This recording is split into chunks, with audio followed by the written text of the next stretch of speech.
नमस्कार, स्वागत है आपका हमारे खास कार्यक्रम भेंट मुलाकात में।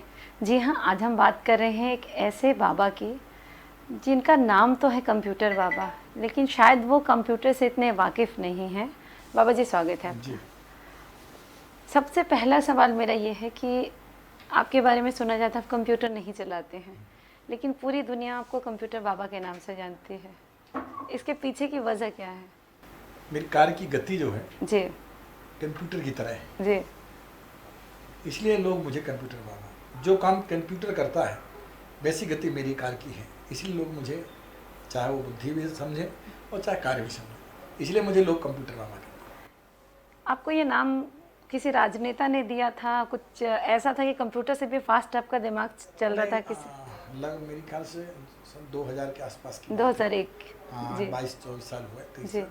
तो उस पीरियड में दिग्विजय सिंह थे, जी तो मुख्यमंत्री थे। तो उस समय कारी गति देख करके जनता जनार्दन का रुझान था कि ये तो बाबा कंप्यूटर की तरह, तो उन्होंने उसका नाम रख दिया कि अरे भाई कंप्यूटर बाबा है, इनका नाम कंप्यूटर बाबा होना चाहिए। तो बस मेरे तरफ से चल रहा है। बाबा जी, जिस तरीके से आज की डेट में कंप्यूटर बाबा, मोबाइल वाले बाबा, बुलडोज़र वाले बाबा, ये सारे बाबाओं का युग चल रहा है, उनके साथ एक टैगलाइन चलती है, इसको आप कितना सही मानते हैं? नहीं, देखिए इसमें ये होता है कि यदि काला होता है तो कालू कहते हैं, गोरा होता है तो भूरा कहते हैं। तो जो जैसा होता है वो उसी के हिसाब से लोग कहते हैं। तो उसका कोई ऐसा नहीं है कि उसके नाम तो ये है कि जो जैसा होता है उसी हिसाब से उनका नाम रखा जाता है, लोग कहने लगते हैं। मैं आपसे एक बहुत पर्सनल सवाल करूंगी। आपका नाम जो है रामदेव दास त्यागी है। आपका ये बचपन जो था और बचपन से लेके जो एक महात्मा बनने का सफ़र है, ये कैसा तय नहीं, किया? ये साधु शाही का है। मेरा जो आज मुझे 25-26 साल से ऊपर हो गए जी साधु शाही में। इसके पहले जो घर में था, तो हमारे यहाँ सिस्टम है, कोई भी जब साधु बनता है तो उसका नाम पुराना, जाति, पढ़ाई लिखाई सारी चीज़ें बदल जाती हैं। जी और साधु शाही में गुरु महाराज नाम रखते हैं, तो गुरु महाराज का नाम दिया हुआ है हमारा नामदेव दास त्यागी।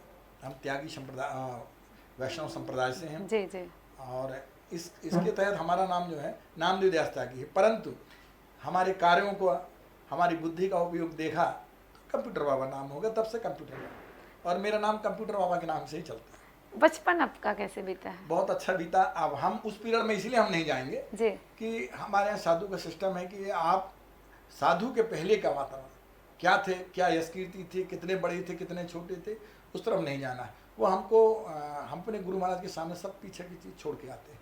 ना माता, ना पिता, ना भाई, ना बहन, ना गुरु, ना मतलब और सब चीज़ें पीछे करके, मोह माया त्याग। हाँ, तो फिर हम पीछे तो पलट के उसके पहले की ना पूछें, जी उसके बाद से शुरू करें। तो बराबर मैं बताऊंगा आपको, साधु शाही में जो कहेंगे बताऊंगा। आपका एक राजनीतिक जीवन भी रहा है, आपको राज्य मंत्री का दर्जा भी प्राप्त था, उस पर कुछ बातचीत करिए। हाँ, तो मुझे तो जब बीजेपी सरकार थी जी तो मंत्री था, और जब यहाँ इसमें कांग्रेस सरकार थी तब भी मंत्री था। जी तो मुझे दोनों ने मनाया, पर सवाल ये था कि मुझे इसका शौक नहीं था।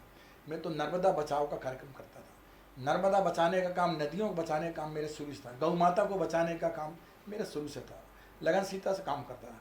साधु संतों के मठ मंदिर के ऊपर मैं काम करता था। इसलिए जो है अब उसे अब राजनीति कहने लगे, क्योंकि साधु की बात कोई बोलने वाला नहीं है। जी चाहे संसद में हो, चाहे विधानसभा में हो, चाहे पंचायत में, कहीं कोई साधु अपनी बात को खुद ही बोले तो ठीक है, नहीं तो मंत्रियों के, विधायकों के, नेताओं के पीछे पीछे घूमे तभी कोई वो काम होता है। इसलिए हम लोगों ने फिर इस बीड़ा को उठा करके खुद बात करते थे और सैकड़ों हजारों संतों के साथ अपनी बात को रखते थे। तो अब उसमें आप राजनीति की बात करें तो ठीक है, मैं राजनीति के हिसाब से चलता हूँ, पर मैं जी समाज सेवा, नदियाँ बचाओ, नर्मदा बचाओ, गौ माता के लिए, मठ मंदिर के लिए मैं सेवा करता था।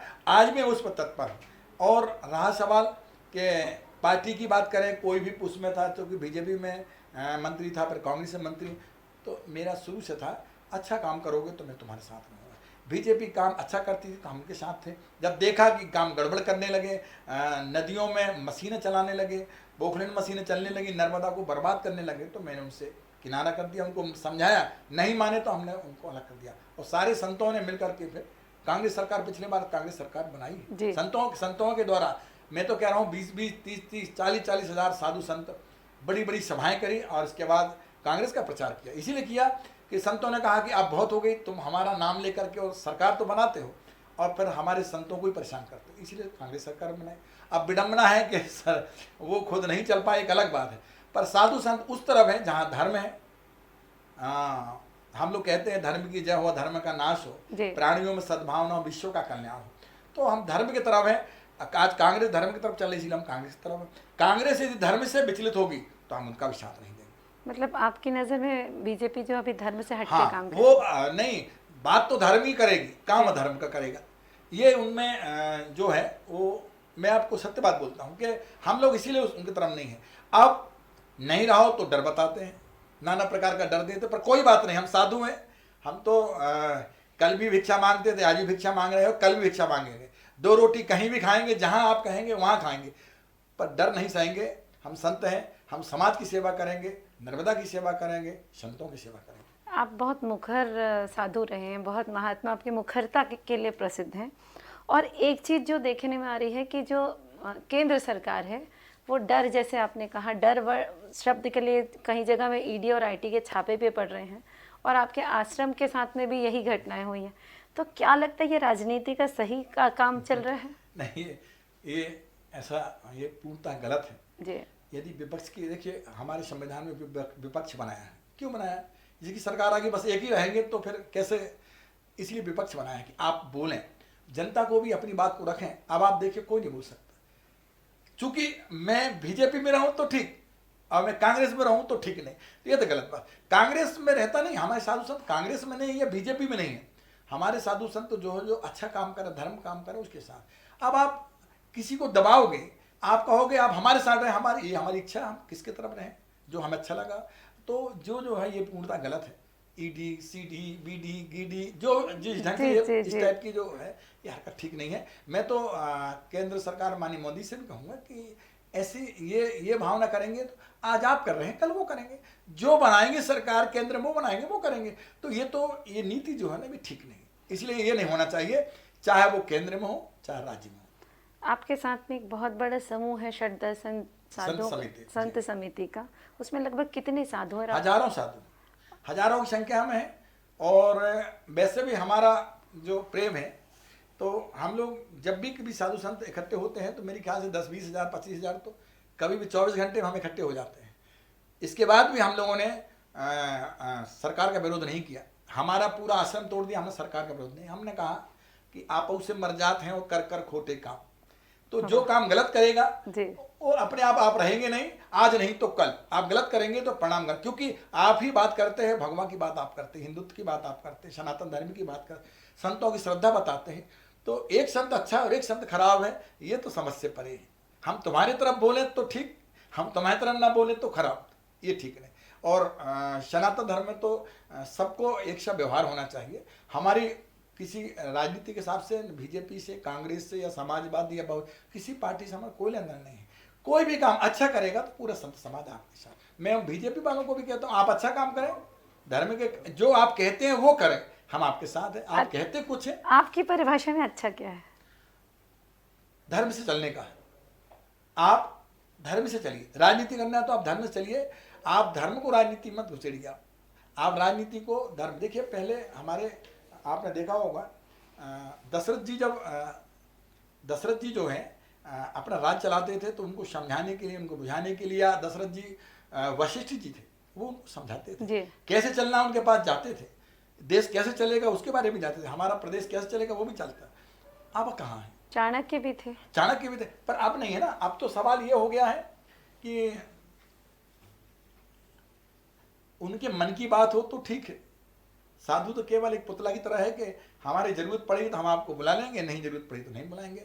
हमारा किसी से विरोध नहीं है, आगे भी हमने कभी उनका विरोध नहीं किया। हमारा पूरा आश्रम तोड़ दिया हमने नहीं किया, हमने बस एक ही बात कहा है, आप जो करेंगे उसका परिणाम आपको ही मिलेगा। हम तो साधु, हम तो कुछ कर पाएंगे नहीं, ऊपर वाला देखने वाला है, आप गलत करेंगे उसका परिणाम आपको गलत मिलेगा। जिस तरीके से आप नर्मदा बचाओ से लेके सारी नदियों के, शिप्रा को लेके सारी नदियों को लेके आप एक अपना आंदोलन चलाए हैं और आप उसकी बहुत ज़्यादा आराधना भी करते हैं। हिंदुस्तान की और ऐसी कितनी नदियां हैं जिनकी तरफ आपका ध्यान है कि मुझे इन नदियों को बचाने के काम? हम तो शुरुआत तो करें, मध्य प्रदेश की ही इतनी नदियां जो सब ऐसी हो रही हैं, अब क्या बताएं। पिछले बार तो हम आप पहले शुरू परिक्रमा एक में राज्य हमने नर्मदा परिक्रमा करी जी। है। हमने नर्मदा पे एक परिक्रमावासी बन के एक रोल भी किया था, एक पिक्चर बनी थी संपूर्ण नर्मदा परिक्रमा। अच्छा। उसमें मैंने नर्मदा परिक्रमावासी का रोल भी मैंने किया था, और लोगों को बताने के लिए कि नर्मदा की परिक्रमा कैसे होती है, आप करिएगा। तो बराबर हम लोग नर्मदा के प्रति हम लोग की बड़ी आस्था है। उसके बाद शायद दिग्विजय सिंह ने भी नर्मदा फिर परिक्रमा उन लोगों की। ने भी की है, जी। दिग्विजय सिंह ने नर्मदा की परिक्रमा की है, और नर्मदा का तो फल है ही है। अब नदियां बहुत सारी हमारे यहाँ मध्य प्रदेश में, मैं मध्य प्रदेश की बात करता हूँ कि आप एक ही प्रदेश में थी नदियां, पर सबके बेहाल हैं। चाहे आप क्षिप्रा देखें, जी। चाहे आप ताप्ती देखें, चाहे नर्मदा देखें, बहुत सारी नदियां जो सूख रही हैं, या उनके बीच में बिल्कुल रोड बना दिए हैं, वहाँ अवैध खनन हो रहा है, बहुत सारी चीज़ें हो रही हैं। तो ऐसी स्थिति में तो आज ठीक है, आज हम सब नहीं बोलेंगे तो हमारे यहाँ काल्पनिक हो जाएगी। कोई नर्मदा रहती थी, कोई क्षिप्रा रहती थी, क्योंकि धीरे धीरे सब बंद हो जाएंगे, स्रोत उसके बंद हो जाएंगे। यदि आप इस ढंग से चलते रहेंगे स्रोत बंद हो जाएंगे। इसलिए हमारा है कि हम साधु संत हैं, जब तक जिएंगे, जब तक नर्मदा को जिंदा करने के लिए नर्मदा स्वच्छ और साफ बहे और दोनों तरफ हरियाली रहे, उसके लिए हम लोग तत्पर रहेंगे। चाहे जान भले हम लोग को देना पड़े, पर नर्मदा के प्रति हमारी आस्था है, नदियों के प्रति आस्था। हम नदियों को स्वच्छ साफ रखेंगे और दोनों तरफ हरियाली रखेंगे। बाबा जी, जिस तरीके से जो साधु लोग हैं अब राजनीतिज्ञ होते जा रहे हैं, मतलब ज़्यादातर ये हो रहा है कि पहले की स्थिति ये होती थी कि राजनीतिक उनसे सलाह लेते थे कि आप, लेकिन आज वो खुद ही उस पोजीशन पे आ गए कि वो उनके साथ हैंडल कर रहे हैं, मतलब एक सेम पोजीशन पे आ रहे हैं, जबकि साधुओं का दर्जा एक हमेशा ऊपर रहा है। हमारे यहाँ एक इतिहास है। आप अपने आप को एक बहुत अच्छा राजनेता मानते हैं कि एक बहुत अच्छा साधु मानते हैं? नहीं, आपका प्रश्न ठीक है। नर्मदा के प्रति जो है हमारा या नदियों के प्रति तो रहा है, पर संतों के प्रति आपने जो बात की है कि संत को कैसे होना चाहिए, देखिए परिस्थिति ऐसी बन रही है। अब जब कोई मठ मंदिर को नहीं बचाएगा, कोई नदियों को नहीं बचाएगा, उस सिस्टम में है कि आपको विधानसभा है, चाहे लोग आपकी बात तब मानेंगे जब विधानसभा में आप पहुंचेंगे। अब जब पहुंचेंगे तभी तो आपकी बात मानी जाएगी। तो बराबर हमारे यहाँ पर संतों ने विचार किया कि हम भी जाएं और अपनी बात को वहीं रखें, ये राजनेता लोग नहीं रखेंगे, या जो निर्णय लेंगे यही लोग लेते हैं। तो फिर हमारा कर्तव्य है कि हम लोग अपने राजनीति के हिसाब से ऊपर बढ़ें और अपनी बात को रखें। पर साधु जब भी कोई काम करेगा तो धर्म से करेगा, और समाज की सेवा करेगा तो धर्म से करेगा। आज विडम्बना ये एक और है जो आप नहीं पूछे, मैं आपको बताना चाहता हूँ कि बीजेपी में इतने सारे साधु मुख्यमंत्री जैसे हैं, सांसद हैं, तो वो ठीक है, और यदि किसी ने कांग्रेस का सपोर्ट कर दिया तो फिर वो साधु नहीं है। हमसे प्रश्न करते हैं कि आप क्यों करते हैं राजनीति, तो हम पूछते हैं कि उमा भारती से पूछिए। हाँ, मैं इस सवाल में भी आऊंगी आप इनसे पूछिए, आप इनसे क्यों नहीं कहते, मतलब वो करें तो ठीक। आप उमा भारती जी के लिए आपका कुछ दिन पहले एक बयान था कि आप उन्हें बहुत अच्छी साध्वी नहीं मानते हैं जी। ये कितनी सच्चाई, मतलब साधु क्यों नहीं मानते? इसलिए उसका कारण है कि देखिए आप न ठीक से साधुता है और न ठीक से राजनीति है, ना आप वहां भी ठीक से नहीं चल पा रहे हैं आपकी। अब आप देखिए जैसे दारू की और उस पर दुकान में पहुंच के पत्थर मारना, ये सब ये तो ठीक नहीं ना, ये काम ठीक नहीं। साधु को ये सब काम नहीं। आप बुलंद हैं, आप 150 संतों के साथ बैठिए, आपकी सरकार है तो कोई बात नहीं, आप बैठिए, आंदोलन करिए, धरना दीजिए। हम तो गौ माता पर धरना देते हैं, यदि हमारी गौ माता अभी 13-14 गाँव मरी थी, हम धरना दे दिए। तो अपनी बात रखने, आप एक तरफ सरकार की सहमति भी रहती है, दूसरी तरफ आप साधुगिरी बताते, इसलिए हम इसका विरोध करते हैं। आपसे मेरा एक बहुत मतलब साधुओं को लेकर एक सवाल है, हमेशा मेरे मन में ये चीज़ आती है। साधु एक समाज के एक आईना होते हैं। कहा जाता है कि समाज को धर्म के साथ साधुओं को जोड़ा जाता है कि धर्म आगे बढ़ाना है तो हमें संत समाज के साथ जोड़ना होगा। संत समाज कभी अपनी सुरक्षा के लिए, जब हर आदमी अपनी सुरक्षा के लिए आवाज़ उठाता है सरकार से कि मुझे ये सुरक्षा चाहिए, मुझे इस तरीके की सुरक्षा प्रदान करनी चाहिए, कुछ साधु को अगर राजनीतिक लेवल पे आ गए तो बात अलग है कि उन्हें सुरक्षा दी जाती है, बट सारे साधुओं की सुरक्षा के लिए आप लोग क्या कर रहे हैं? देखिए, सुरक्षा का मामला दो प्रकार से होता है। एक तो क्या है कि एक जो जिस पद पे रहता है उसकी सुरक्षा तो होना ही चाहिए। दूसरा, आजकल अब साधु भी सुरक्षित नहीं रह गए जी। अब संत भी जो है वो देखते हैं जंगलों में, पहाड़ों में, तो आजकल अब साधु संत रह नहीं गए हैं, इसीलिए रह गए हैं कि वहाँ लोग सुरक्षित नहीं सकते। जी आपके पास दाल चावल है, आपके पास आटा है, आपके पास पैसा है, तो वो आपको मारेंगे, पीटेंगे और ऐसे करके अवस्था कर देते हैं। तो कहने का तात्पर्य है कि इसकी सुरक्षा तो सबको चाहिए, संतों की सुरक्षा होना चाहिए, परंतु अब सिस्टम अलग है। अब सरकार तरफ कोई बोले तो उसको सुरक्षा मिलेगी। नहीं, आप मैं सरकार से हटके बात कर रही हूँ कि आप लोग अपने साधु, आपकी जो जमात है पूरी, उनके लिए आप लोग कभी ये मांग रखे हैं कि हमारी जमात को इस तरीके से हम, अगर एक मैं नौकरी पेशा इंसान हूँ तो मेरे लाइफ इंश्योरेंस है, मुझे मेडिकल है, मुझे सारी सुविधाएं हैं, आपको राज्य मंत्री का दर्जा है तो वो सारी सुविधाएं आपको मिलेंगी, बट आपके साथ के जो साधु हैं उनकी सुरक्षा को लेकर आप लोग क्या कर रहे नहीं, हैं? हम लोग बिल्कुल ठीक कह रहे हैं आप। सुरक्षा का मामला तो हम लोग इसी ऐसा रखता है कि जब कोई साधु संत जो रहते हैं और यदि जो जिस डेरे पर रहता जी। होगा तो डेरे में कोई अव्यवस्था न फैले, उसके लिए सुरक्षा होती है। बाकी और जनरल नहीं हो सकती, उसका क्या सरकार इतनी व्यवस्था तो नहीं कर सकती, किसी से भी हम कहेंगे तो ये मांगना भी ठीक नहीं है। पर यदि हम कोई कार्यक्रम, संतों के कोई कार्यक्रम होते हैं तो उसमें हम जो है सुरक्षा का मांग करते हैं और सुरक्षा मिलती भी है, चाहे वो किसी भी सरकार हो, ऐसा नहीं है। पर साधु तो श्रेष्ठ साधु हो, जो संतों के मुखिया जो होते हैं उनको ही सुरक्षा मिल पाती है, मुझे लगता है ऐसा। और सबको तो मांग भी नहीं सकते। अब जनता के हमारी एक एक, तो जैसे जनता की सुरक्षा होती है ऐसे संतों की सुरक्षा होती है, इसमें कोई संदेह नहीं है। जिस तरीके से एक कई बार ये हो रहा है कि नकली संत साधु बन रहे हैं, नकली लोगों को पकड़ा जाता है, कई बार कुछ दुर्घटनाएं भी सामने आ रही है, इस पे कैसा इनको आइडेंटिफाई करना चाहिए कि ये हाँ ये सही संत है, ये सही साधु है, इनके साथ इस तरीके से दुर्घटनाएं नहीं होनी थी या होनी बिल्कुल सही। अभी बीच में होगा भी था, हम लोग बैठे थे चैनल में जी। तो बिल्कुल सही है। इसके लिए सरकार को चाहिए, मैं तो कह रहा हूँ केंद्र सरकार को चाहिए कि सभी राज्य सरकारों को आदेश करें कि अपने हर जिलों से जो साधु जहाँ रहता है उनके कुछ कार्ड बनाए स्पेशल, कि साधु आइडेंटिटी कार्ड, हाँ कुछ आइडेंटिटी कार्ड होना चाहिए। ये कुछ नहीं बने। हम लोगों ने बहुत मांग करी, रेल, हमने कहा कि संतों को रेल फ्री और महामंडलेश्वर को टोल फ्री, क्योंकि भाई हमारे महामंडलेश्वर गाड़ियों से चलते हैं तो उनको टोल फ्री होना चाहिए। हमारे साधु संत गरीब हैं, वो रेल से चलते हैं, उनको रेल फ्री। हम लोग बहुत मांगे पर मिला कुछ नहीं। संतों को तो कुछ मिला ही नहीं, कुछ नहीं।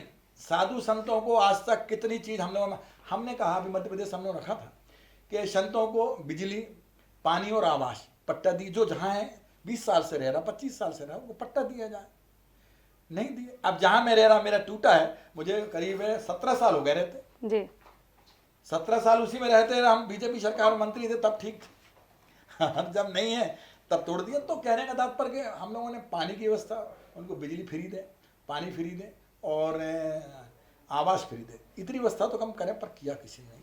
खाली बातें बड़ी बड़ी सब करते रहे। सरकार में जब आ जाते हैं तो बातें तो करते हैं। अब गौ माता के लिए देखिए आप जी, आज गौ माता की क्या हाल है, रोडों में पड़ी है। यहाँ छत्तीसगढ़ तो मैं आया तो मुझे कहीं गाय नहीं दिखी रोड पे, कहीं नहीं दिखी। हमारे यहाँ गौठान चलते हैं। हाँ, तो जैसा भी हमें आइडिया नहीं, पर जब से आए हैं कहीं भी गौ माता रास्ता में नहीं। पर आप मध्य प्रदेश में जाइए, आप जा ही नहीं सकते। 1 घंटे के रास्ता में आपको 3 घंटे लगेंगे। छत्तीसगढ़ सरकार जो है अपन, आप क्योंकि गौ सेवक बहुत अच्छे हैं जी, छत्तीसगढ़ सरकार यहाँ पे काम करी गौठान को लेके, और रोका छेका एक कार्यक्रम है, जो रोड पे गाय रहती है उनके लिए एक व्यवस्था की गई है, वहाँ पे रोका जाएगा उनको।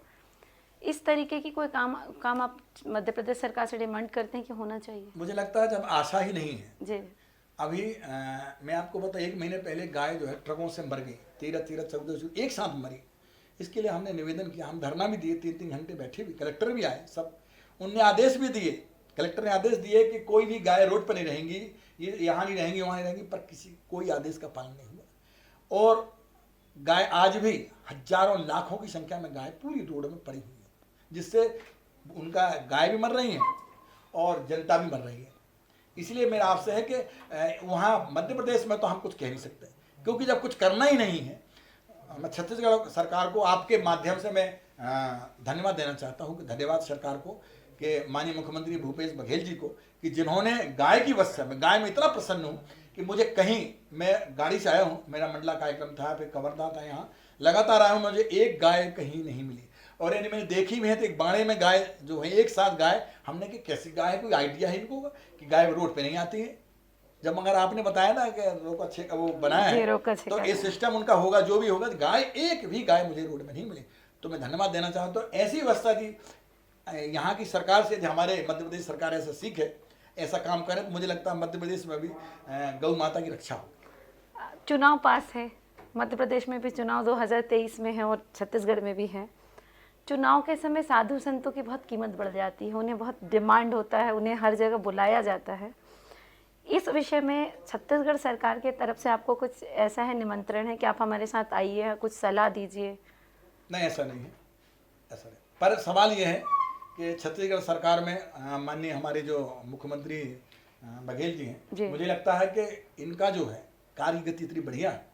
और देखिए, आप साधु संतों को ही, आप यहाँ के एक संतों को जो महात्मा है दूधाधारी मठ के, उनको अध्यक्ष बनाया है, तो संतों का आदर है। संतों के प्रति हम लोग भी कभी बात करते हैं, बराबर साधु संत तुरंत बात करते हैं, तुरंत फोन उठता है, वो काम करते हैं। तो संतों के प्रति आस्था है। फिर आप देखिएगा रामपथ वनगम जी, वो उस पर देखिए आप कितना बढ़िया काम कर रहे हैं। मतलब सनातन धर्म के लिए, साधु संतों के लिए इतना अच्छा काम कर रहे हैं, धर्म के लिए इतना अच्छा काम कर रहे हैं। मुझे लगता है ढेर सारी शुभकामनाएं। और मैं आपके माध्यम से माननीय मुख्यमंत्री जी को कहूँगा कि आने वाले समय में 10-20 हज़ार साधु संत हम एक साथ छत्तीसगढ़ में आएंगे, एक सभा करेंगे और एक साधु संतों के तरफ से एक सम्मान पत्र जो है एक भेंट करेंगे। जो हमारी अंदर शिक्षा है वो हम साधु संतों की बैठक करके हम अलग से आएंगे। पूरे देश के साधु संत इकट्ठे होंगे 10-20 हज़ार, और छत्तीसगढ़ में आकर के हम सम्मान करेंगे मुख्यमंत्री जी का, कि जिन्होंने रामपथ गमन जैसे, गौ माता जैसे संतों के प्रति जो धर्म का काम किया है, अनूठा काम किया है, इसलिए वो सम्मान करने योग्य है। भारत में पहले एक मुख्यमंत्री है जिन्होंने इतना अच्छा काम किया है, धर्म के प्रति, गौ माता के प्रति, संतों के प्रति, मठ मंदिर के प्रति। इसलिए आपके माध्यम से कहना चाहूँगा कि उन्हें धन्यवाद के रूप से सनातन धर्म की तरफ से हम उन्हें एक सम्मान पत्र देंगे, उनका सम्मान करेंगे। और साधु संत खुद आकर के करेंगे, इनको बुलाने की जरूरत नहीं, हम पूरे साधु संत आएंगे और करेंगे। थोड़ा समय आने दीजिए। अब उसमें आपके माध्यम से ये भी कहना चाहेंगे, कोई ये ना कहे कि चुनाव आ रहा है इसीलिए कर रहे हैं, ऐसा नहीं। जब काम अच्छा करेंगे तो जो भी काम करेंगे, बीजेपी के सरकार अच्छा काम करेगी तो सनातन धर्म के लोग उनका सम्मान करेंगे, कांग्रेस के लोग करेंगे तो उनका सम्मान करेंगे। आपने पिछले चुनाव में इंदौर में कैंपेनिंग भी की थी पॉलिटिशियंस के लिए। छत्तीसगढ़ में अगर आपको कभी इस तरीके से स्टार कैंपेन के रूप में बुलाते हैं, आप आएंगे यहाँ पे? मैं तो भारत में कहीं भी कहें जी, मैं धर्म से जो विपरीत चलेगा उनका विरोध करूँगा, चाहे कोई भी हो। और धर्म की रास्ता में जो चलेगा मैं उनका पक्ष करूँगा। और छत्तीसगढ़ नहीं, कहीं भी बुलाएंगे तो इस बात को कहने के लिए तो मैं भारत में किसी भी कोने में जाने के लिए तैयार हूँ।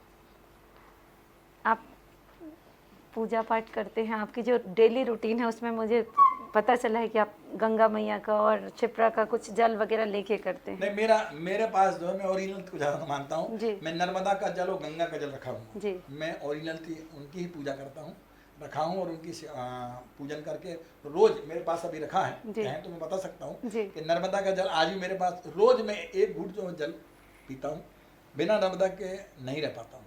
इसलिए उनका प्रसाद के रूप में पीता हूँ, फिर आगे अपने काम। खास नर्मदा से इतनी आस्था क्यों? मतलब नर्मदा का बड़ा इतिहास है।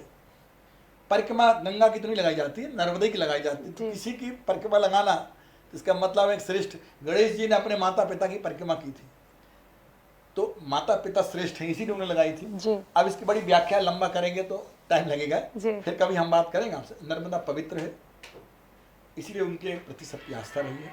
और परिक्रमा करने से दिन दुगना रात चौगुना यश, कीर्ति, सुख, पुण्य सभी चीज मिलता है। बाबा जी जाते, मतलब अपन चलते चलते एक मैं चाहती हूँ कि एक भजन जो आप रेगुलर अपने पूजा पाठ के दौरान एक भजन गाते हैं हमारे दर्शकों के लिए। मैं नर्मदा की रोज मैं आरती करता हूँ, और मैं थोड़ा सा पॉइंट बोल पाऊंगा, लंबा है। नहीं, जरूर जरूर जरूर।